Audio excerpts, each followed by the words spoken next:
What's up, this is Jake with Hike 734, hiking with my buddy Dylan from Explore Whitefish, and today we're hiking the Mount Aeneas and Picnic Lakes Loop in the Jewel Basin Hiking Area.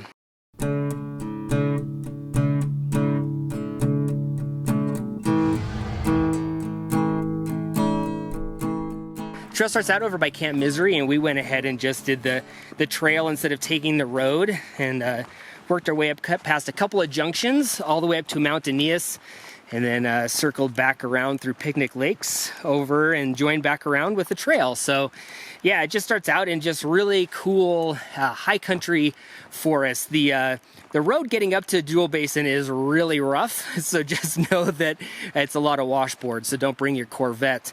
And but yeah, when you the nice thing about it though is it gets you really high up in elevation, so in order to get to these ridges it's not that far. But yeah, just kind of worked our way up, kind of switchbacking through just a lot of fall colors. This is such a fun fall hike, and but yeah, it works its way on up, and as you get higher up it starts to open up more, and you get some of these really cool wide open meadows with just the yellows, and the you also get to start to see some of these really cool ridge lines that are just rocky, just kind of that's in this basin. It's just super pretty, and continue to climb on up, and once again just kind of going up through the various drainages, and you want to make sure you keep your eyes out for all kinds of things, from birds to bears, and it's a good idea to bring along some bear spray.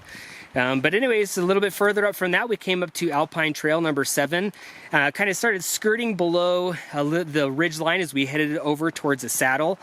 And eventually we came to the saddle where there's a bunch of trails and roads and whatnot that come at this junction. And you can see one of them has a sign pointing back to Camp Misery, and that's an old road which you can take, and which gives you views of the valley. So that's another great option. But anyways, you can see the trail for Mount Aeneas, and so we started climbing up that. And that trail just has a nice steady grade, gaining a bunch of elevation to get up on the ridge, and that's when you really start getting awesome views. You can see down at Echo Lake and Flathead Lake and just the valley in general. It definitely was a moody day. The clouds were dark but high, so we could see a lot, but it was super, super windy. And as we got higher up, the wind got windier and windier, and so anyways, we finally as we were working up, we came to a couple switchbacks, and we also saw the mountain goats sheltering themselves from the stiff breeze that was coming through. But eventually we popped up on the top over by the microwave tower, and one of the cool things about this area is it's also a hawk watch site, which is basically situated to count migrating raptors like hawks and falcons and eagles as they come south for the winter. And it's part of a thing with Hawk Watch International, and Flathead Audubon, which I'm a member of, goes ahead and gets volunteers, and we just count raptors from the end of August into as late into November as we can. And so we had a primary observer up there, and so we stopped and looked at a couple of birds along the way before turning around and climbing back up towards the microwave tower, and started the ascent up the knife edge ridge up to Mount Aeneas. And it's definitely not your typical trail. It's not a climbing route necessarily either, but if you have a fear of heights, this is definitely not for you. It's definitely tricky, and it looks scary on both sides, but it's just a great hike. The views are amazing, looking all the way over into Glacier Park, and looking over into the reservoir, and yeah, it's just great looking into the valley as well. And anyways, we worked our way all the way up to the top, got some super cool views, about 3 drops of rain, and plenty of wind, and saw the trail below us on the east side of the ridge, and just started working our way down, looking over at like Birch Lake and stuff to the south. And yeah, just kind of skirted our way down there. And then the trail makes a hairpin turn, and just kind of cruises through, just plays with some big boulders and these little things I call hippias on a stick, which are western anemone, and kind of pops through a little saddle there, and then you start dropping down into the Picnic Lakes area. And so we just picked our way through the trees in just little pocket meadows, and just a really cool very calm. The wind was like almost zero in that section, which was a stark contrast from the ridgeline.